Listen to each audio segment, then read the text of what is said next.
adesso tra gli ultimi interventi passerei la parola a Francesco Zanardi, che è presidente appunto di Rete l'Abuso, associazione italiana appunto della lotta contro la pedofilia clericale, e a sua volta appunto anche lui è stata vittima e quindi sopravvissuto appunto di abusi in età minorile, come vedrete appunto in scena. Io voglio fare prima una riflessione che insomma siamo arrivati a questo punto in Italia, cioè dopo quello che abbiamo visto nel video di Simone, quello che sentiamo, quello che abbiamo visto anche che è accaduto all'estero, è possibile che in Italia si debba chiedere alle vittime e alle loro famiglie di sostituirsi ad altri, cioè di fare il lavoro che dovrebbe fare lo Stato? Come vedete la situazione è straziante e questa cosa è quello che fanno oggi le famiglie dei sopravvissuti e fanno bene a farlo, però come comunità, come Stato, come Vaticano è possibile che nessuno abbia neppure un vago senso di vergogna per quello che sta accadendo in Italia. L'Italia è un paese che solo nel 97 ha riconosciuto il reato contro la persona in materia di abusi sessuali, quindi molto, siamo molto giovani su questa materia e purtroppo però dal 97 in avanti non è più stato fatto nulla. Quelle poche modifiche legislative che sono state fatte in Italia sono state introdotte da convenzioni internazionali o da altre convenzioni europee.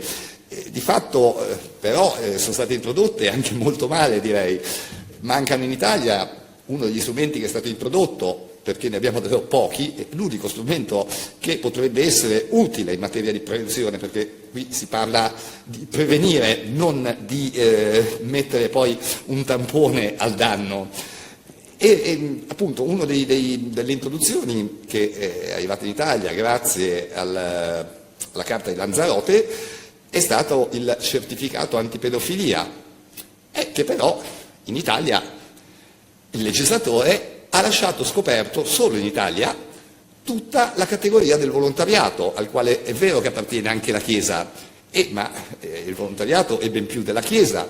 I sacerdoti in Italia sono 35.000, invece i volontari sono più di 4.600.000. Quindi il prodotto naturalmente è molto più ampio. Questo certificato con questa scopertura ha in pratica favorito la pedofilia, perché ora chi non può più andare a abusare, non lo so, in una scuola perché ha il certificato macchiato, e può andare solo in un ambiente che è quello del volontariato, perché in quell'ambiente non viene chiesto il certificato antipedofilia, quindi è normale che il pedofilo vada a cercare le sue prede in questi ambienti. Certificato antipedofilia che tuttavia non funziona in Italia, ma non solo per questo vuoto legislativo. Il certificato antipedofilia è un documento che arriva dalla Procura della Repubblica, cioè le persone condannate in via definitiva sono ritenute pericolose e non possono lavorare con i bambini. Però in Italia non c'è l'obbligo di denuncia, anzi c'è il rischio della denuncia, perché denunciare un abuso sessuale in Italia, e ve lo dico a ragion veduta, perché mi sono preso più di 70 querele in 15 anni per questo motivo, denunciare un abuso sessuale in Italia, il rischio di chi denuncia è quello di essere controquerelati per calunnia.